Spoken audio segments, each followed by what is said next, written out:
scene. And you're not prepared. You. I am fucking prepared. Hannah. You didn't see the cable in front of the camera. Order.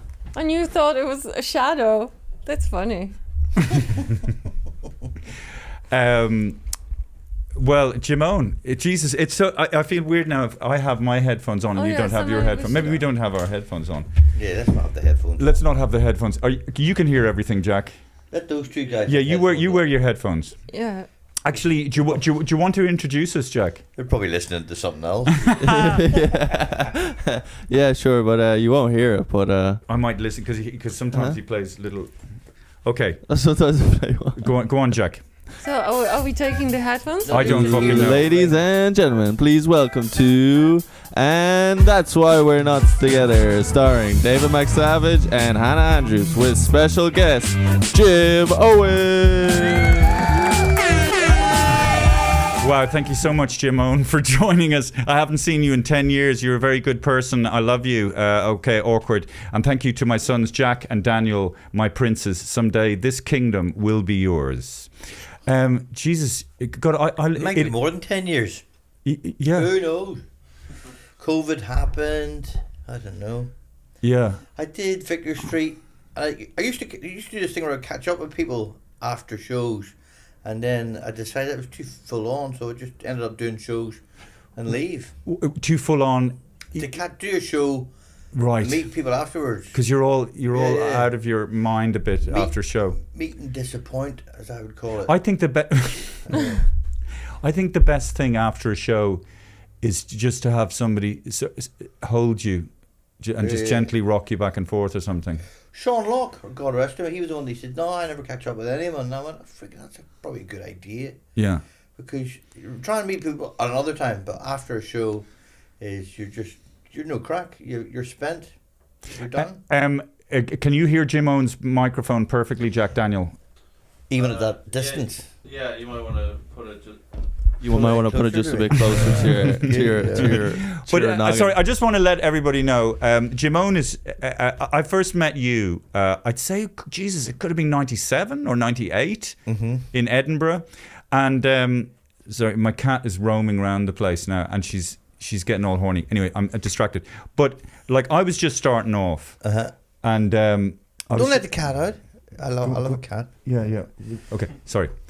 I'm so sorry, ladies and gentlemen. The cat fucked the whole thing up. But you look, I was starting off, and I wasn't aware of the amount of work required to get yourself to be a good comedian. I just wanted what guys that were at your level had, and I'd sort of try to ingratiate myself with people I looked.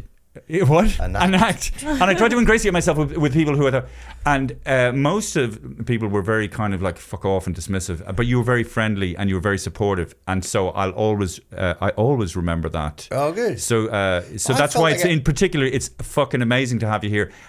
That's number one. I'm going to shower you with praise. Did I not now. meet you in Melbourne first? No, I don't think. It could have been Melbourne 2000. Oh no, maybe I might have James seen Cook Bar. Yeah, that's right. You were playing But then we hung out quite a lot. in the Melbourne Town Hall. Yeah. And then we hung out quite a bit in Edinburgh.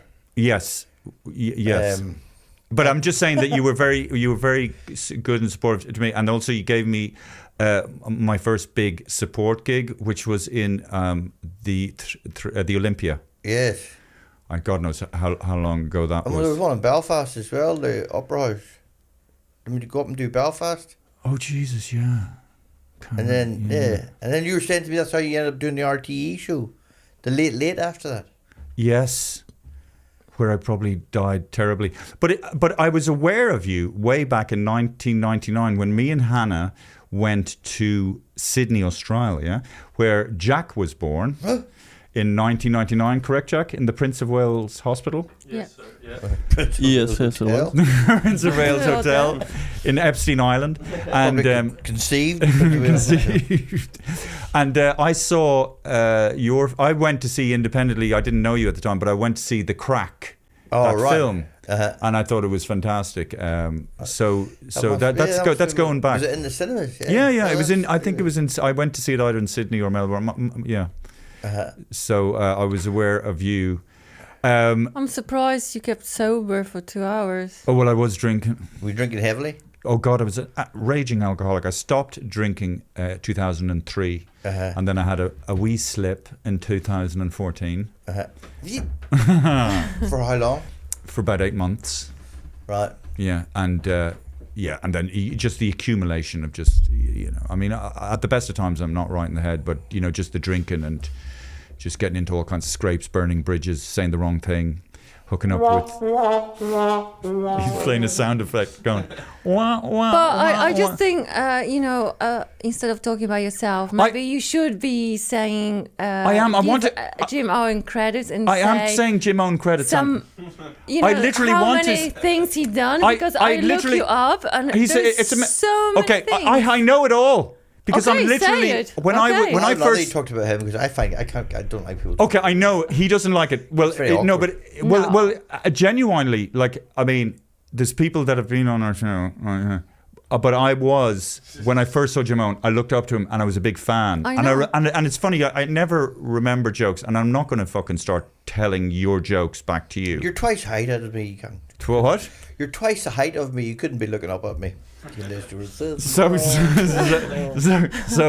but no, there's one particular joke there's loads of them, but there was that amazing joke when I first saw it, and you're on stage, and it has physical movement in it, and it's a joke. That idea of the moth seeing the moon and flying to the moon, and then kind of like tiring out, but then bravely continue. I mean, I'm not going to do the joke justice, but that's always I stuck. can't even do the joke justice. But that's. What do you mean? Do you mean? What do you mean? Oh yeah. It's hard to It's a fucking beautiful. It's hard to do any joke without an audience and in the Right, no, context of being on stage to do it justice. And- People if people say, "What does he do?" and then they tell you the joke, and they go, "I don't really want to go and see that. That doesn't sound very funny." Yeah. Right, yeah.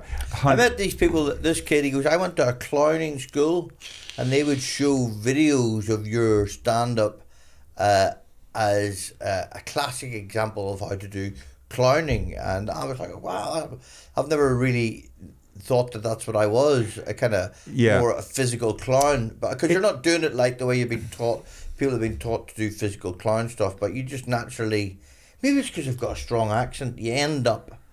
I have facial expressions I think come from the fact that I lived in the UK, lived in London for 4 years, and people would just look at you blankly, and unless you really sold what it was you were saying, or physically acted it out. But it definitely elevates and brings that joke to another level. I think it's because when jokes or stories get really good, you visualize and you can just see that fucking moth trying to head towards the moon, but I don't like tiring out. I don't like someone who's been to clown school or that Yeah.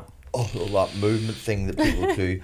I can very quickly tune out to that. But if I see someone who's obviously just naturally physical person, then and another, a lot of stand-ups are very like freaking straight up and down. They don't move.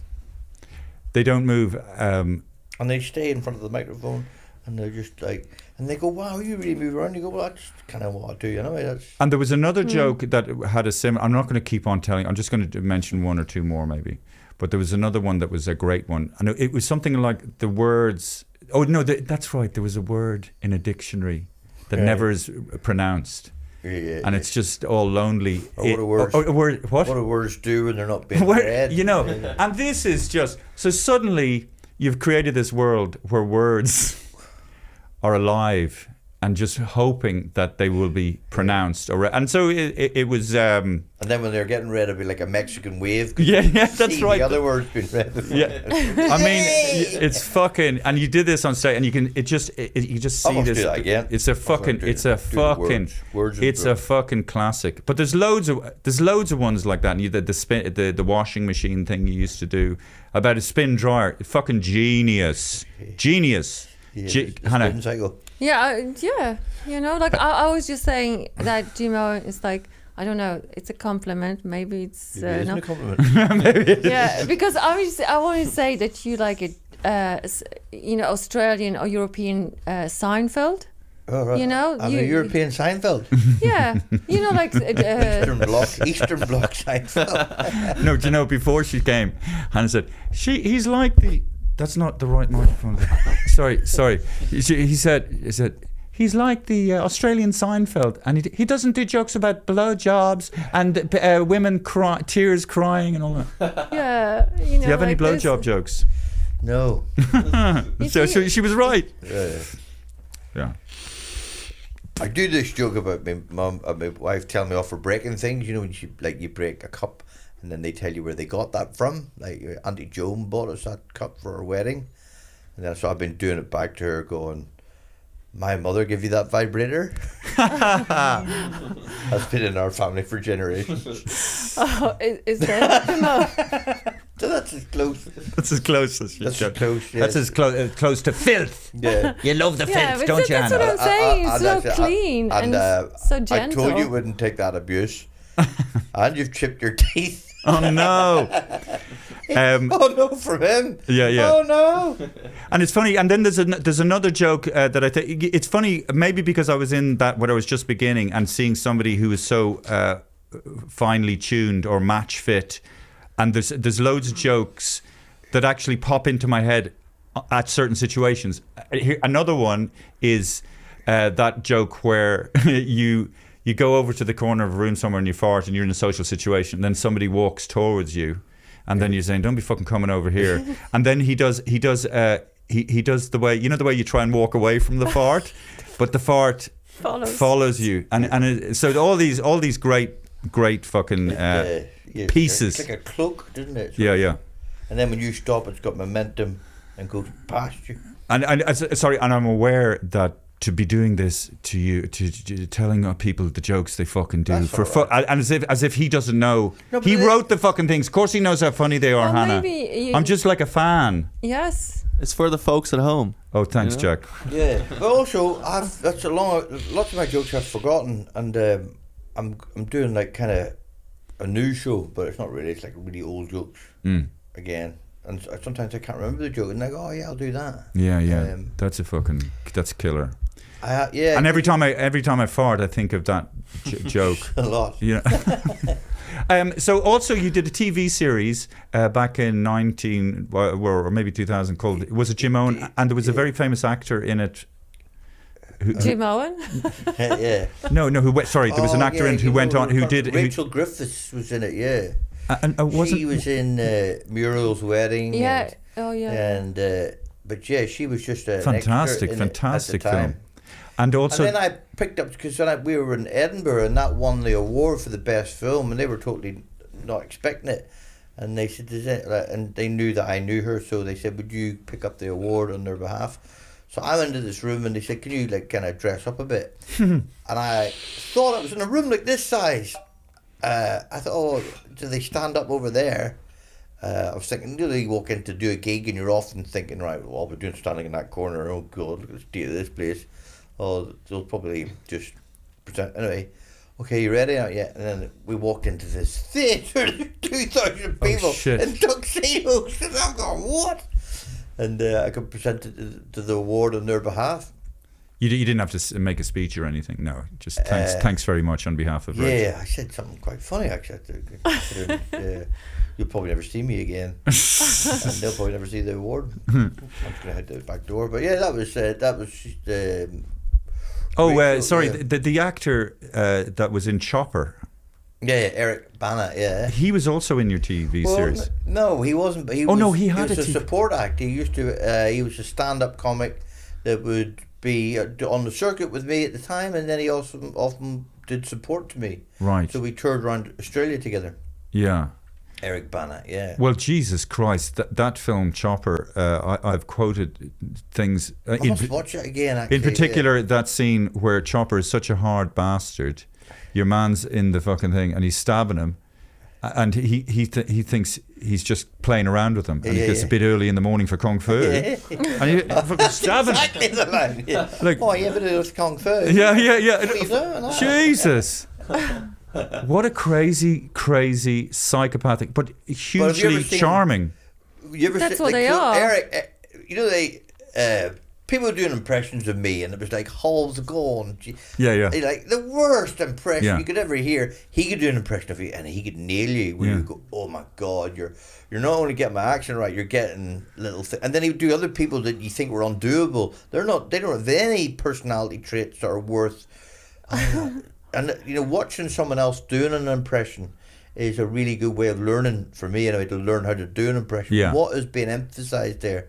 But he was great. And if you ever watch the remember with DVDs, they'd have these little extra things. Yeah. And they had him going to meet Chopper in Tasmania, and Chopper telling the story of shooting a guy.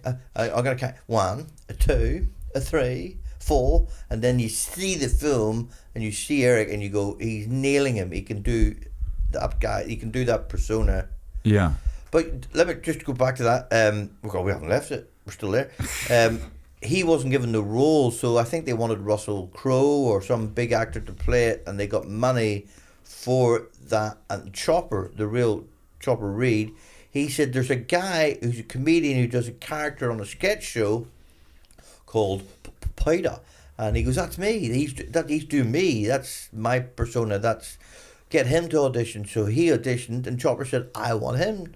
And once he said that, the financiers pulled the money out of the film. And they didn't want to do the film, so he got given the part, and then he had to sit for a year for them to try and get the money together. This is Eric Bana, who did a thing called Peter. Yeah, Peter, yeah. His character was Peter, and it just, when you look at Peter and Chopper, they're kind of the same character. What a fucking awesome movie. Australia has a great film industry.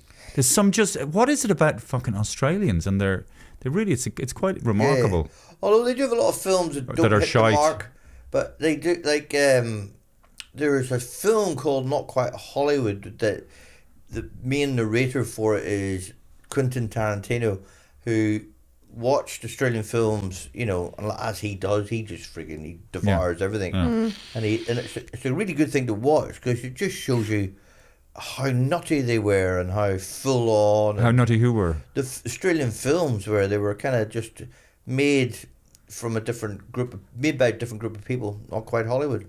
Right. Oh, I see. Right. Yeah. That's why it's called Not Quite Hollywood. So it was kind of excuse me. Yeah, Eric the Bana. Mad Max films were good. I remember them as a kid seeing them. So, like, folks some people might not, the three people that are fucking watching this. Sorry, Jimeoin, did you For your 3 people, you've all got 2 cameras each. did you do stand up for the first time in Australia? Yeah. So you went there in '88? Yep. That's right. Yeah. I went there in March, and then in November I did my first gig.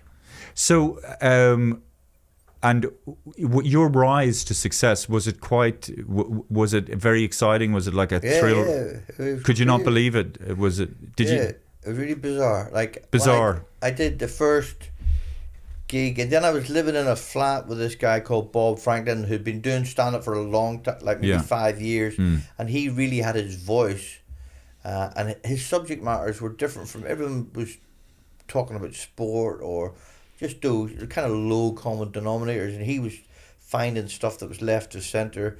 And then we lived together, or we lived near each other, and he would say to me, I'd be saying things to him, and he goes, you should say that on stage. And I was thinking, no, they won't get that. And anyway, I ended up, but the third time I wrote this routine, third or fourth time I went on stage, it went really well. And this girl, Nanette Fox, came to me and she goes, I book the comedy club in Melbourne. We need supports. How long have you been doing stand-up for? And I, perfect. I said, 5 years. That was the third time or fourth time I've been on stage. And she goes, if you can get me some reviews of some of the stuff. So Bob Franklin, he had all his reviews. So I took him to work and photocopied them and then Tipexed his name on it. At that time, you could do it. Tipexed his name on. He was cool with it. And wrote my name over the top of it, and then sent them to her as a fax. And by the time, a photocopy of a fax, there's no way you could tell her big Tipex all over.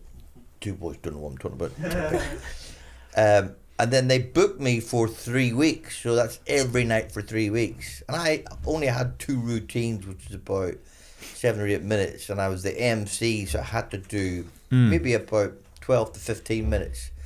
And from that lie, I was able to get 3 weeks' work, which led into another 6 weeks' work, which was 10 weeks, and then another season. And by the time I came and I went back, I had, you know, the flying hours, to get those flying hours. So like if you were starting out doing stand-up, to be on stage that amount of times, it need to take you 3 years to get to that level, where I had all those flying hours at once, and it was like with a bunch of other comics, and you were understanding it, ironing out what was right, what was wrong. Well, some people say it takes way longer. So Yeah. I'd say you got successful much quicker than other successful comedians, I would say. Really quick. And then there was another comic, Russell Gilbert, who was totally aware of my ignorance to comedy and the world of comedy. Like a lot of comics would watch it for years before they actually did it. I had done it before I actually watched it. I'd been on stage as a tryout, just for a joke, telling jokes, you know, as in, you know, joke guy walks in a bar. And then watched it and was like, oh wow, people have got their own stories. Oh, I should watch this. And then I started writing my own stories. And then being that naive, kind of in hindsight, was a really good thing. But Russell Gilbert, he goes, right, you need to watch these shows, and he would put me onto these American shows. We would watch the Gary Shandling show, Right. And he'd go like, there's a whole history of comedy and in the UK. And I go, oh yeah, I didn't really like that UK stuff. I never found it kind of, I thought it was all too, and then, but I was watching this other stuff and I go, wow, that's great. And So did you know, I was thinking about Dylan Moran there. I saw a very early clip of Dylan Moran, and Dylan, I wonder, did he seemed to land fully formed or something, you know? But I just wonder how much work he put into his approach. Forget about his jokes. Like, the way he does his style is he kind of almost starts in the middle of a story, just sort of rambles. But it's all really perfectly written. It's quite virtuoso or something. Did you really study your character and who you are, Jimeoin? By the way, yeah, after a lot of the thoughts that were, a lot of the material that I ended up doing were thoughts that I had as a child, thoughts that I had. I would have these thoughts a lot, and then think, where is there a platform for that, or who could, like, if I even discussed that with people, that wouldn't be part of the conversation. Why are you even mentioning these things? But I did have those thoughts, so lots of routines that I had. I had them as thoughts beforehand. I remember meeting Dylan before he won the Perry, and I remember meeting Dylan as a tryout, and I think he was quite young and naive, and he probably did the same thing, just tuned into it really, because I loved it as an art form. I just thought, wow, this is, because he does elevate, like, when I saw Dylan maybe a year ago or something, and he was really on form, and the feeling I got was, Jesus, I didn't think he could do that with comedy. It was like, let's say comedy, what we do, it's an instrument, and you know, most, and me included, I'm kind of just doing that bit and then slightly connected to that bit, but the overarching sort of, like with a Stuart Lee, he kind of has a character on stage and he has a point of view, and I don't really have that. It's great when you see somebody takes it sideways. Yeah. And because you see so much of it, that's the only bit that really entertains you now, is the bit you go, oh wow, yeah. And you're kind of envious. It kind of annoys me. Fuck, look at him. He's taking it somewhere I didn't think about it. I get kind of jealous. Yeah. People often say, who's your favourite comedian? Fucking hate my favourite comedian. That's right. No, it's so true. You know. By the way, can I just say, Jimeoin, the name Jimeoin, it fucks with my head a little bit. Yeah. Does it fuck with other people's head? Do you know? So, yeah. Maybe. And what? I think people think Owen's my surname. Yeah, because it's like Jim and then Owen. Yeah, it was James Owen. James Owen. Actually, James Stephen Owen is on my birth certificate. But that's like your second name, Stephen. Yeah. David Stephen. Yeah. David Stephen what? David Stephen Andrews. I mean, that's my original birth name. but my father was a big disappointment to me, so I changed my name. But I was always called Jimeoin at school, and I was always called Jimeoin by my family. Yeah. And Jim Owen. For some reason, Jim Owen. When I my say Jim sister's Owen, Lucy Marie. right? The Pope was John Paul. John Paul. So double barrel names were big. Jimeoin, in but there's Catholic, no hyphen. It's all No. one. So what were you just saying before I interrupted? I apologise That so was me who desperately. stuck that together. That was not really. I just wrote it as one name. What were we just saying before we got Yeah, I can't remember. I need to rewind. But you one of know the three you are listeners. you are born the same year. You like, 66, Yes. 66, yeah. When were you born? 5th of February. Oh, we're both Aquarians. There's not much in it. What date were you born? 24th of January. Yeah, Oh, it's so 5th the of same star February. Yeah, sign. we're Aquarians. Yeah. We're Yeah, queers. Individuals. Is that what Aquarians is? Yeah, they're very individualistic. They There's just two. don't. Yeah. Right. But anyway, What are you? I'm Aries. Aries. What is Yeah. that? When? That's March March. 22nd. Very confrontational. Yeah, but my ascendant is Leo as well. So I'm like fire. Fire. Yeah. I have very. I've always tried to learn the star signs. Freaking covered in ink now. Look at this. oh shit! Here, do you want to? No, don't worry about it. Tissue, Hannah. No, there's only tissue from the. Do you know they talk about generations like X, Y? Oh yeah. I'm of the generation I can't remember what generation they're from. Yeah. I can You're just- X. You I don't know Generation what I am. X. You are. Am I? Yeah. We all Generation X. All right. What happened to A, B, and C then? There's no, Why did they start at X? there's baby boomers. Who are they? Are they They post-war? Before, yeah, before Generation X, there's baby boomers. Then why there's do they- Generation X. Why I are don't they know. dealing in words like baby boomers and then they've Well, gone it's to like- letters X? Well, who's doing this anyway? Who's giving out these names? Oh, I don't know. You know the deeper It's funny the way. stage. It's funny the way the They want to movement. fuck with us, our brains. Hannah, language. Language. Sorry. Oh yeah. I love that scene in is it Goodfellas or Casino where it's Martin Scorsese's mother Yeah. and there's all these gangsters and and this guy curses and she goes language Yeah. and it's Scorsese's mother and then he curses another time and she goes again and it's just, I could watch that a lot. Who might actually be Scorsese's mother. Oh, it is his Yeah, mom. it is. Yeah, yeah, it yeah. is. He uses his mom. I think he used her in Goodfellas Yeah, when yeah. they're sitting at the table, table. and they've got the guy in the boot. And he's such a fascinating interviewee. He's got so much passion and he knows everything and Yeah. it's all he knows everything about cinema. Have you seen that one on the Rolling Stones they did? I did. It wasn't Rolling Thunder. I haven't seen it. No, I'm no. just I think I might have, or I didn't. I'm jet lagged. You know, I arrived. I know you do. No. I arrived in a plane from Australia this morning. This morning. Well, actually, 1:30. Jesus, you're so fucking sound to do this to me. Yeah, well, I'm doing it to try and stay awake.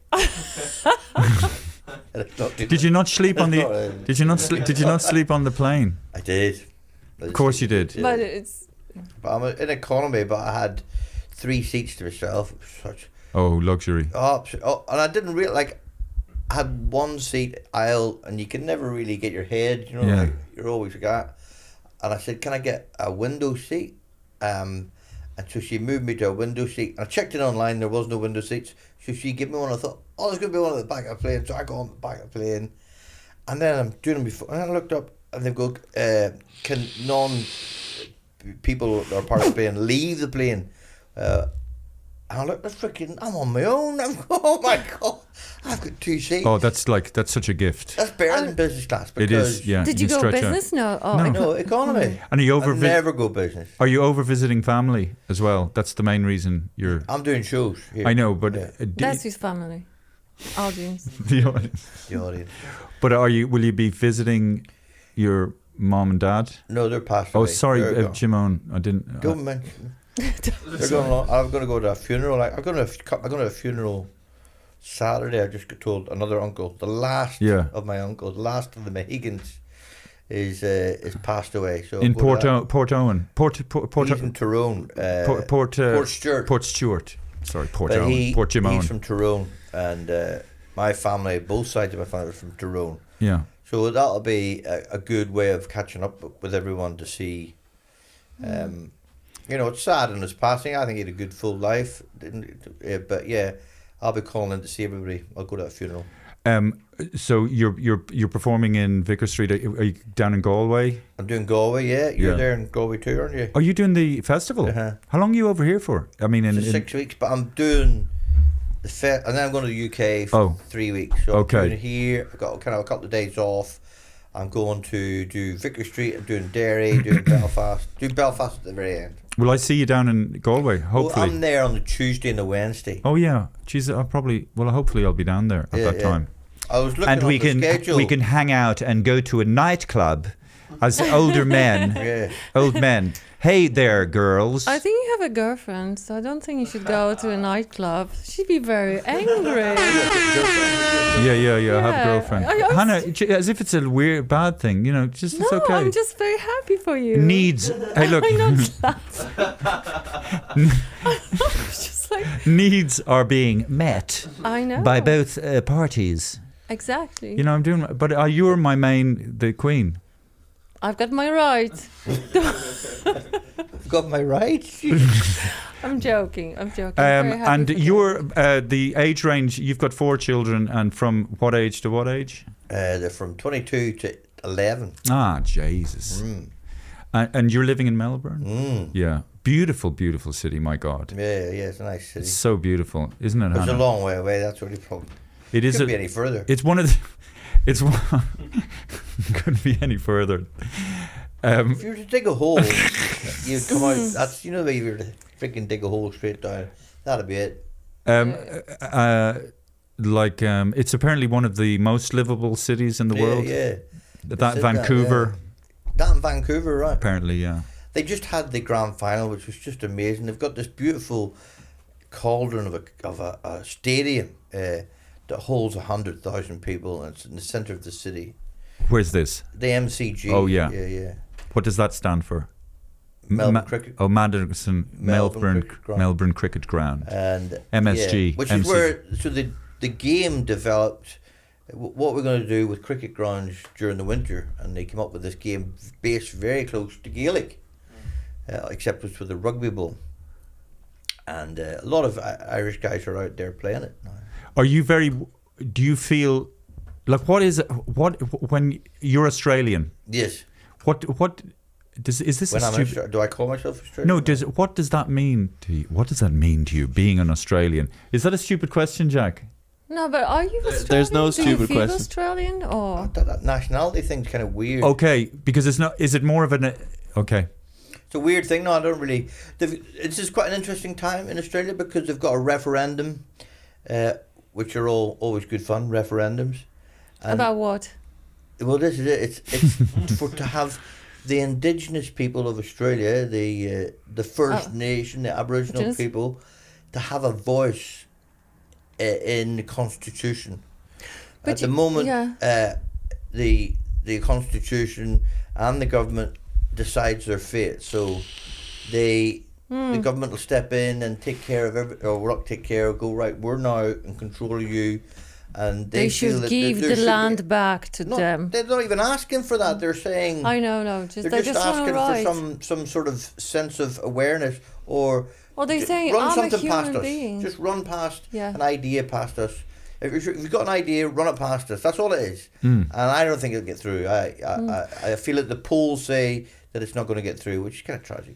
But you know what? When we were in Australia, there was it was year 2000, where was the big march over the Sydney Bridge Yeah. in the protest against the government for Aboriginal people. Yes. You remember? Well, that might in the have year been- 2000. Might have been Australia Day, which is the 26th of January, which they celebrate as Australia Day, but Indigenous people don't see it as a day of celebration. No, but there No. was like a protest. There was a protest. Yeah, they always protest on Yeah. that. Oh, right. There was a big march. Oh, it was a big thing. I remember. Well, anyway, Because their culture doesn't really marry with the Western culture. no, Yeah, not at all. so that's the difficulty. Yeah. So how to integrate and how to work out. Like you don't know any of them. Like they're totally. Like I did a show with an Indigenous guy, Sean Culbra, who's at stand-up. And then through him, I would sort of get a doorway into that community. But if it wasn't for him, you don't see them, like, you know. The fact that we humans, you know, as Indigenous Australians, the way they lived and the way they could survive in that very harsh environment. I mean, but they're also nomadic. We'd be Yeah. Dead in a fucking 2 days. Wouldn't they Wouldn't be you? one of the oldest civilization? I can't find stuff in the supermarket. Never mind. What, can you is there anything that would blow our minds in terms of Indigenous, how they live, or, you know, things that we wouldn't survive but they can handle, or I suppose the ability to. Well, just that finding water would be a primal thing to them. They would prioritise that. And Right. I've seen this thing where there would be a rock and there would be a hole, and it would have just markings on it, and that would let them know that in this direction you will find water. Right. Yeah. Because that's sunshine in that country. It's the only place I ever got fucking what do you call it when you get sunstroke. Yeah. It's insane. I heard this about the people. So there's many different. It's the size of Europe. So there's many different languages, all linked. I mean, indigenous language. Languages, many different languages. But in Weipa, at the very top of far north Queensland, that peninsula, which is deep forest, they don't have left and right. They would have your north shoulder and your south shoulder. Yeah. Or your so they west know or your direction. east. But Because at any given moment in time, they would know what direction they're pointing. Yeah. Brilliant. So they were always aware of which I think kind of funny, but that's. But ask anyone nowadays where it's north, south, east, west, they would be lost. They wouldn't. But that's know. what I mean. You know, you think you're really intelligent. You think you can figure things out. And then you see Indigenous people in our thing not being able to handle it. But then you put us in their situation and we'd be gone in a few seconds. Where is north, by the way? I think this way. That way, somewhere that way. How do you know? Well, because that's the north There side. you go north side. That's the north side. That's the north side of Dublin. Yeah. That's fair enough. Are we on the south side of Dublin? Yeah, exactly. So it's easy. So in the northern hemisphere, so I try and tell my wife that she's no more. She goes, Catherine. It keeps changing. Why would it keeps changing? I go, yes. It doesn't keep changing. It always stays in the same place. You keep changing. She keeps thinking it changes. Oh. but you know, if you go far enough north, you just end up south anyway. So. Yes, and they talk about the Far East in Australia, which is the near west. yeah, exactly. Yeah, we also say far east. Everyone says the Far East, but I'm going, what's the near west? That's kind of. I'm very confused. I don't know what the fuck's going on. Because Australia, the location of Australia, it's actually to the east of the Far East, isn't it? Really, like it's south and east. It's further east than the Far East. Yeah, like Papua New Guinea is like kind of on the like northeast, and then you go further west and you got like Thailand and Indonesia. When Hannah came over to Australia, she was 5 months pregnant. I think it was 7. And we You wouldn't have let you on a plane. Oh, they did. And listen, I'm just like surprised now how I didn't give birth on the plane. Well, anyway, so because I thought that if Hannah gives birth in Australia, then it's like the United States. We'll be eligible for Australian, but it didn't work like that. I should have thought about that. No, you didn't even. They didn't have the internet back then, so it was hard to. Or they did, but not as accessible. I think we could have we could have stayed there, but I was drinking too much. Jesus. How long have we been recording, son? 38 minutes. Okay, ladies and gentlemen, my favourite part of the show, Jimeoin. No, this is. Yes, no, it doesn't. No, this is, yeah, absolutely. You're going to fall on your sword. For every show, Hannah does 1 minute of stand up, and we call it, and that's why we're not laughing. So, ladies and gentlemen, please welcome Hannah Andrews with, and that's why we're not laughing. Put your headphones on. Yeah.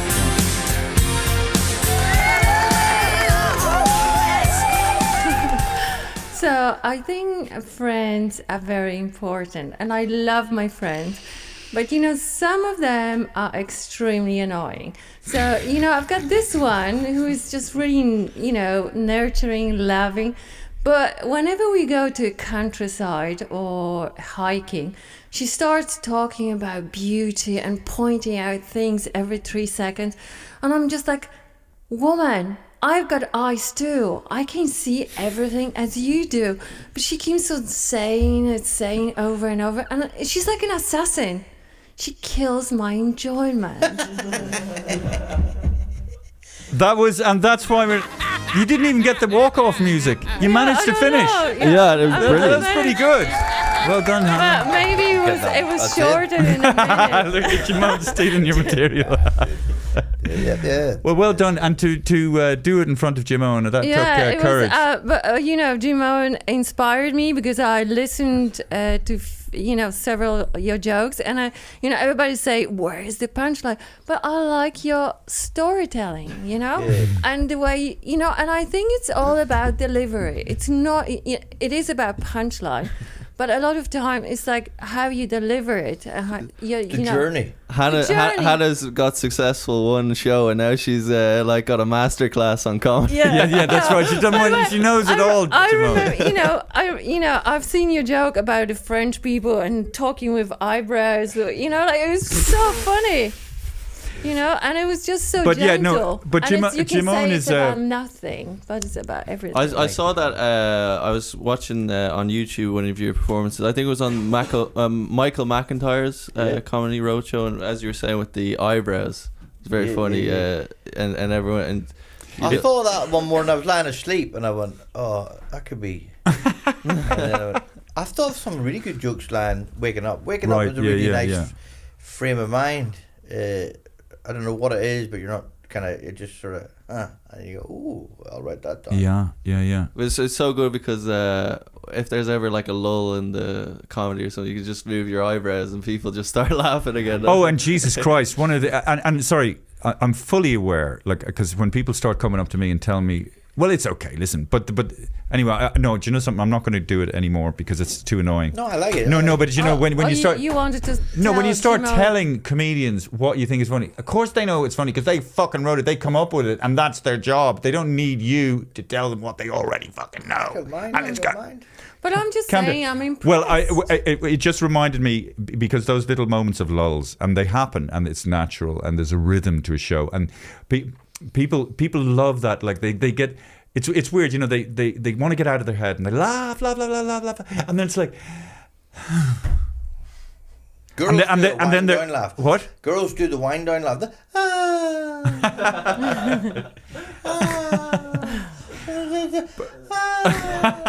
And it's almost like, that sense where the audience is like, they're okay. Oh, we're here again. We're here in this place. Take us out. Take us back up. And so in those moments of, you do this place where you walk. It's so gentle. It's so lovely. It's so likable. Where you go. Imagine you were exceptionally funny the whole. You couldn't. No, but where you go to the part of the show, or you go to the part of the stage, and you stop. Yeah, funniest part of the stage. That's Jesus Christ! It's so good. Clown show. What? That's the guy was telling me. Oh, to play that I mean, in the come clown on! show in How the could you? glasses. I mean, this is like, like you going to the, it's so good, Jimeoin. I think that happened on stage too. Bastard that you came up with that one. Yeah. No, honestly, because that's fucked up. That annoys me when I see other people wish- who stand up. Oh, geez. Or something you've been thinking something for years and you didn't say it. Why didn't I? Yeah, right. That was right in front of me. Right in front of me, yeah. That one. That's so good.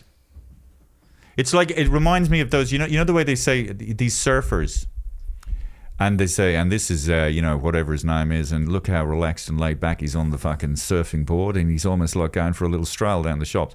And that's what that joke is. It's that good that it's so outrageously simple, and yet so the fact that it's just, it's wonderful. It's wonderful. Thank you.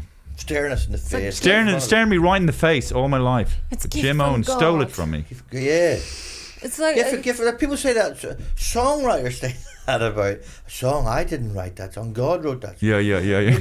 That's right. God wrote that joke. Okay, But that's you've lost the fucking plot, no, mate. everything is God in the wrote the Akashic, joke. Everything is in Akashic records. Everything already done. You just need to, channel bring it up and Well, I do channel remember it. Ross Noble saying that he gets into a dream state sometimes. Although a lot of Ross's stuff, he does it. It's repeating. But there is some stuff that he does Yeah. that is just like, Yeah. wow, incredible. When I saw When him the early flow, on, when people write, or whenever you get that feeling of when you're in the pocket, Yeah, and yeah. you're just there, it's a wonderful feeling. or sometimes when I wrote these jokes. It was after lockdown and COVID, and sat and wrote this like loads of jokes. I hated doing it, and they were good jokes, but I would always remember where I was when I wrote them, and because I was in such bad form, every time I got to those jokes, I would go, "I hate this joke." And then one day I realized, no, that's a good joke. It's just because I'm remembering it, remembering where I was. Whereas sometimes when you come up with a good joke, and you're in a good, and it's an organic thing. Like you're the first person to hear it. You literally go, ha, yeah, oh, yeah, write that down. But it's kind of that's when it's a really natural thing, as opposed to trying to think, right, well, it's funny where I was, it's funny. Doing that can drive me nuts. Yeah. What's happening in Dublin in a minute? Because I've got this gig coming up next week. What's Well, the craziest shit? the big thing was there was this big shipment of cocaine that came off the coast on a tanker off the coast of Cork, and so apparently this big tanker floats from country to country, and then individual cartels from all these separate countries buy trawlers and go up to the tanker and take off packages. But anyway, the Irish fucking ship Like it's sort of hit a sandbank. And so they had to be rescued, and then it was anyway. So do you- So, but going did to they get? already have they what? were they on the way to the trawler? They or might have been on the way back or on the way. On the They back. shipwrecked onto a sandbank, and they got rescued. And anyway, apparently 2 tons of cocaine were on board, I want to get some of that. One for each nostril. one for each nostril. Jesus Christ! But because it's an epidemic, apparently, like this place is riddled. Young people, and if you better, you see, this is the problem You already because these. Yeah, well, I'll say it again, Hannah. Okay. Because have you seen my Okay. show? No, but it's just I worry about, and I'm sure you do, about your kids. Like, they scored cocaine, but they don't know what they're getting. You never know what's in. Did you hear Fentanyl. that? You never know what fentanyl. Fuck me. Jeez. So it's almost like we need to sort of legalize it or something, so Hey, that at least listen, we know what it we're is that they're talking taking, because they're about- going to take it anyway. What do you We're think? talking about drugs. I remember She when does. we She were, does. She microdoses this one. Listen, when we were in Did you ever Australia microdose? for the first time, I've seen people sniffing Glue. Glue. Oh Never no, seen yeah, so many. yeah. I know what you got. Oh, sorry. There was like epidemic in Melbourne. I saw that. Yeah, they Sydney. spray these aerosol cans into Into plastic plastic bags. bag. Yeah. Oh, yeah. Never seen in my life. But actually, on my way back from the gym, second session, all right. Fuck. Is the Shit. muscles growing? No, but listen, on my way back, the saddest thing, Naggers. the saddest thing you'll ever see, a father pushing the pram, healthy little baby, and he's, like fucked off his head on heroin. The wife, the girlfriend, 10 paces behind, it's just so sad. So heroin's a big thing, and cocaine. But, Yeah, but like, what's going on? That child needs to be rescued. They can do a sample of the sewerage system and tell you how much cocaine has been used. And they also can tell you, so in London they can tell you what suburbs are using it, and it's, as the guy said, it's it's really gone through the roof from when they started testing it, 10, 20 times what it used to be. Is it like that in Australia? Not as bad, maybe. Maybe not as bad, it's ridiculously expensive. Oh. Yeah, it is expensive. It's That's getting why, way too in expensive. Poland they use amphetamine. Yeah. And then $400 like a Voilà. gram. and of course in How do you know? That's a lot. Like, But you got a guy that does a bit cheaper, don't you? but shit, more. but and then in London, of course, you have this knife crime carry on. Jesus Christ! I mean, what happened to a good fist fight? What are you carrying around knives for? Can you imagine? And by the way, knife. If you haven't noticed, it's very intimate. It's not like you have to get close to the person. Look at that. Put it in there, and you're just standing there. The fuck? That's crazy. Crazy. Knife. Police should walk around with metal detectors, just one of those. metal Yeah, I think detectors. they do actually. Do they? Yeah, probably. I'm sure I've seen them do that. I have with the Oh, wand. no, that's the Yeah, airport. but that's like with security. The airport. That's security. The airport. They have. I've seen them with wands. Undercover police just wanding people at the walk. But it's That's cr- very You probably watch Godfather. Austin Power or I've seen something. her with a wand. No, you watch Austin Power. Hey boys, where are you heading off to tonight? But no, I've seen there was 3 kids there recently in a spar shop across the road actually, and one guy, you know these little metal bowls that you bake things in. They're just thin little metal bowls. So 3 of them, they're like 3 horsemen of the fucking apocalypse, and they're just all like 14, 15, and he just opens up a bowl of cornflakes and gets some milk, and he's just walking on the shop. Like this, and then the young Well, men, they need to eat. the young men from some other part, they're just looking at these guys, and they're looking at me, and I'm going, it's like a fucking horror movie. But these are COVID babies, these are COVID children, but they have no. What kind of Yeah, homes do they live in? Well, Hannah? at least they're outside, you know. No, but They're they're not so allowed A neglected. little baby, or are they grown up? No, they're 14, but I'm saying they're COVID kids. I think COVID. 14. That's only 2019. Yeah. They'd be 3. No, if they were because they COVID grow kids. during COVID. No, they there's grow a lot of super them. fast. Oh, you mean yeah. So No, they've no, gone no. Through. No, sorry. What I'm trying to say is that I think there's a generation, like a COVID generation, they had no parenting or something. I don't know, but I've never seen behavior like this. Right. Just like, you know, and then So there was he- then so he then his opened up mate the Jack, cereal. his mate was eating like he just emptied like noodles, and he's But just, how he's just old was he, looking at 14? me, big noodles Did hanging out. he buy it or what? I don't fucking know. Like I'm Just just helped in my head, himself. I'm just thinking some lad was in the spire shop and he's just started pouring cereal and milk into a bowl. Yeah, I and think he just- did. I think that's what Yeah. happened. I've actually got a video of it. I'll show it. Yeah. I'm afraid to play it because But you'll see it. that says like you know, just a silly prank that kids do when they're young, though. Isn't it, you know? As a matter of interest, No, it livestock. sounds like the world's gone mad. It sounds like It is, it's gone mad. apocalyptic. It is thing. apocalypse. But when you were 14 or 15, you No, were I- doing silly things as well, weren't you? Like Yeah, know? you were very We, violent. like me and my friends, we used to run around hotels. We used Jesus to do Christ. hotel hopping when we were like 10 or 11 What? or 12. Yeah, you jump around, run around. David, don't look at me as if you weren't a menace when you were growing Jack, up. you like- can. Do you want to confess? I don't wanna- the spa. No, if you don't want to, you don't need to. Confess about. Oh, did he? Oh, when I got caught nicking a can of Red Bull.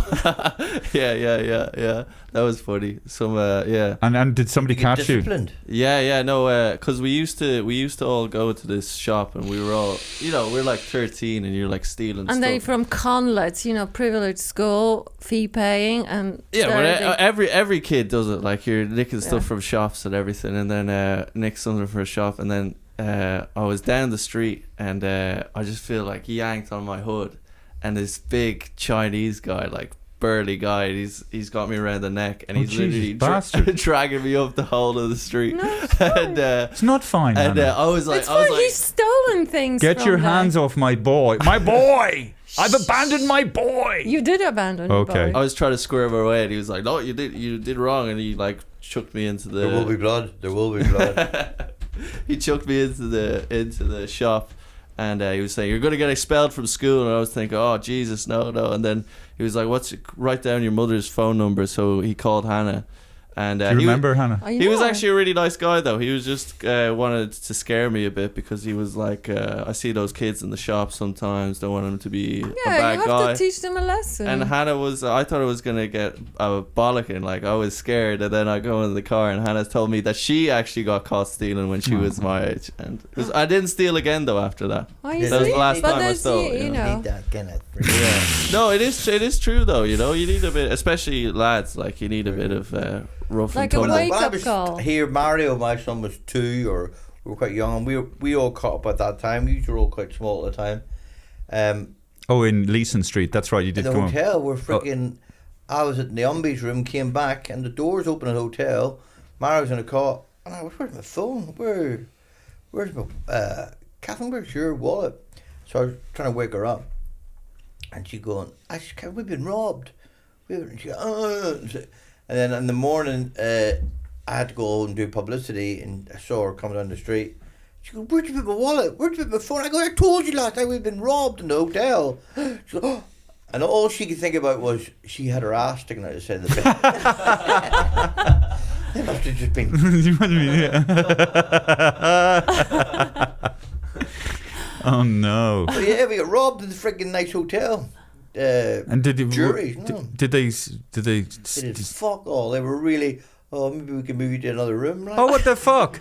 They didn't. Surely they would have some. I don't know. They would have to They can shrug their insurance. They shoulder. said and then one of the guys, there's a lot of that around here. Oh, for fuck's sake! Anyway, Oh, sad that yeah. there's so much. Knives are the worst. Oh, really, Christ. as a father to you hear So- that story, you go, geez, people carrying knives. It was so easy just to scan them. Right, you're carrying a knife, you're arrested. You shouldn't be out carrying a knife. Full stop. Oh no. It's so, but the fact that it's called knife culture, you know what I mean? Can you talk a bit about your culture? Yeah, a lot of knife, good straight edge. You just get right in there. You know what I mean? It's like penetrative. You get close. It's very intimate. Generation. I just have a Spoon question culture. for Spoon Jimeoin. Because, you spend COVID in Australia. Yeah, most I just- lockdown city in the world. Yeah, and how was it? It was Like horrific. people were put in, camps, COVID camps. What? Yeah, people were shifted. Melbourne, we had the strictest lockdown. And Ever. didn't you go and protest? I mean, No. isn't it crazy Why what are was you happening? No, they did. They were quite obedient. They were Well, quite. what's happening to cooperative. people? Nothing really happened to people, but You know, they No, they because- just, well, they went along with it. Everybody went along with it because Shocking. you like Australia is an island, isolated on one side of the world, so we didn't have any cases. So that first wave, which was probably the worst wave, where people were dying, they were trying to stop that coming into the country. And then as a result of that, but you couldn't move, and it was just kind of was like I sometimes crazy. stop to myself and go, "What? Remember that? Remember that? That was the most ridiculous thing." Yeah. But But what was beautiful, well, if you can call it beautiful about it, that it didn't affect children, which I thought was amazing. But like the mortality didn't affect children, but they called them spreaders. Oh Jesus! Okay, You know, that's what killed me about COVID was all this crack. You know, All the conspiracy all stuff. these, all there's the, no conspiracy. or all It's the just like- anti-vaxxers and the vaxxers and the Jesus. Just give me every drug. I'll go along with everything. Oh my God! Sorry, I didn't mean that. Oh, It's please. just like a lack of character. Thank you. Hey, Daniel, here we have the part that we're coming up to the end of the show, Jimeoin. The Open the Cage. Trivia about Nicolas Cage. Nothing trivial about Nicolas Cage. C, D, E, F, G, Daniel is H, I, obsessed with J, Nicolas K, Cage. L, M, N, O, P. Yes, so this week, This week on yes. You have to do. Nicolas Cage news. Yeah, Nicolas Cage actually likes to be referred to not as an actor, but as a thespian. Did we do that before? No, I don't know. No, Okay, don't I can't think remember. He likes to be called a thespian. Yeah, he likes to be No. called a thespian, yeah. And his reasoning is, I see acting as storytelling, and what it is trying to get the truth of a character. And the first actor in Europe was someone called Thespis, and what happened there in Greece was that he broke free from the chorus, so like the narrators, and started narrating and started telling a story truthfully. So to me, acting is trying to find the truth of a story, you know. And what does thespian mean in English or something? Well, You it's said yeah, it that's comes from a Greek Greek. guy who's Oh, called I just Thespius. said it like Oh, what was his name? David, Thespis. there's an art of listening, active listening. It's a part of acting as well. You have to listen. Where does lesbian come from? Lesbos. See lesbian. Yeah, it is funny. Like, where does the word lesbian come from? Or, you know, Just look it up. But also, All talking these about weird lesbians, words. gay. It was funny because I was Like a chair. Like, how's I a looked chair? at The chair- comedy. Just listen, and there's an influx of like lesbian, gay comedians, transgender, like Fantastic. tons. So, what do you think about that? I think it's great. The more, the merrier. Do you like their comedy? Well, I mean, Well, their comedy is no different to anybody I else's know, comedy. but they obviously talk. Oh yeah, and what I saw on the internet. So there's What a do you think of guy- their Trust the comedy? internet. But listen, I tell you, there's a guy listening to female stand-up, and he says, second day listening to female stand-up, not laughing. I just wonder when I will start. Yes, but it's nothing to do with the fact that the person is a know. female. It's because Yeah, I that person know. isn't funny. I mean, it's not, whether you're funny or not, it doesn't. They're just trying Yeah, to be it- funny. Oh, I But maybe see. it's to do with the fact that a lot of people that are from those groups are looking for a platform where they can feel included, and they need some sort of platform to stand on and just say, "Can I do?" Because in the real world, they don't feel included. So in that world, maybe they feel included. I bought a pen the other day, and my wife goes, "Let me try it." You know the way you try a pen, and she's writing LBTQ because she can't remember LGBTQ. So she goes, "Every time I get a pen, I write it down." And I go, what are you writing? She goes, yeah, I don't even know, LGBTQIA plus. Is that what Yeah, it is? yeah, some, yeah. Oh, somebody you know, it said doesn't we call help them an acronym. alphabet people. What's that, Hannah? Alphabet Not enough vowels. people. Not enough vowels. If you could make it into an acronym, then it would be so much easier. Oh, right. to Oh, say. you mean, right, I got you, yeah. The Brady Bunch. Yeah, or yeah, the- yeah, yeah, the- yeah, yeah. yeah. I would just say alphabet people. Could be the alphabet people. Yeah. Yeah. LGBT. No, there's nothing- But it must be there's- amazing. I there's often an think I it and mu- an A there. It must be amazing to be gay because you know the way, like I know what it's like to be attracted to a woman. And you see a woman and you're so into her face and her lips and her hair and her cheek. It's so being gay, like with guys, must be amazing. But you know, and now- I assume gay guys, like it's easier to hook up. I would imagine because guys are just like But kind of very. I tell you about the biggest trend now.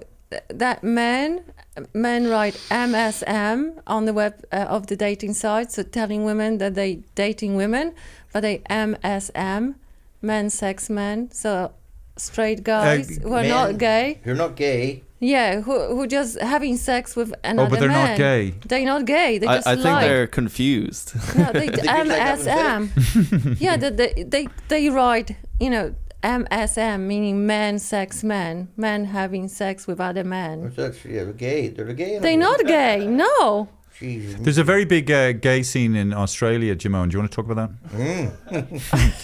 Yeah, Sydney. Sydney. They have Mardi Gras. Oh, that's right. Yeah, yeah, yeah. Big festival, which I happened to realise recently is Pancake Tuesday. Okay, Yeah, so Pancake Tuesday is also Mardi Gras, right. comes to that feast of debauchery. Mardi Gras, which Isn't is that French for Indian? Mardi. No, Mardi Gras. It's like a hippie sort of free love. Jack, conspiracy corner.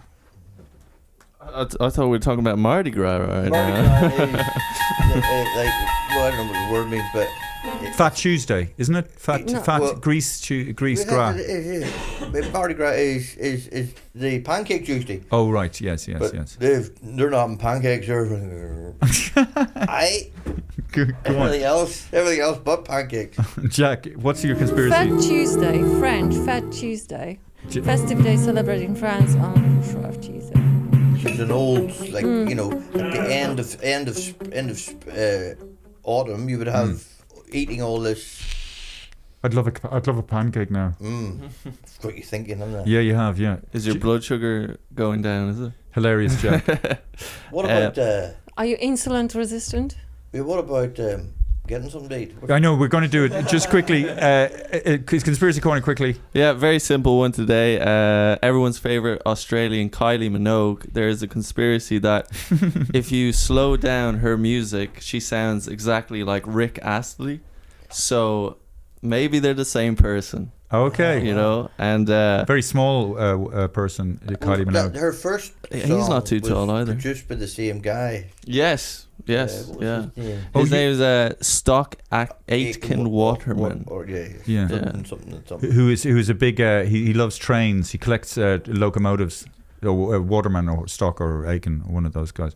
But anyway, yes, so that's the conspiracy, is it?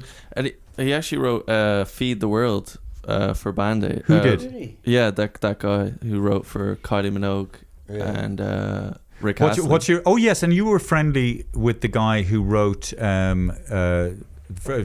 know Kylie. I know all the Minogues. I know the mum, How the do you dad, know the them? dog. They kind of live near me. I know Danny, Brendan.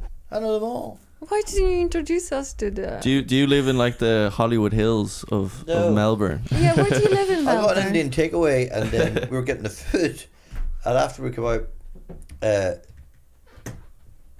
Kylie Minogue's father, he's talking to me in through the window of the car, and I'm chatting to him. And then we drove off, and I said to Rose my door, I go, oh, by the way, that's Kylie Minogue's father. She goes, what, the Indian guy? also you're mates with the guy who sang Men at Work. Yeah, What's- Colin Hay, yeah. Wow, yeah. So I think has he done gigs with you or something, or is he? I did gigs with him, and then we were in Edinburgh together, and he was in the flat next door to me. This is 1993. Okay. So he was in one flat, and I was in the But next he flat. would have been at the height of his. I was or- just at the end was it? of that. Men at Work. And yeah, he was just coming out of like trying to stop drinking, and Oh. they were all this big band. But anyway, we've remained friends ever since.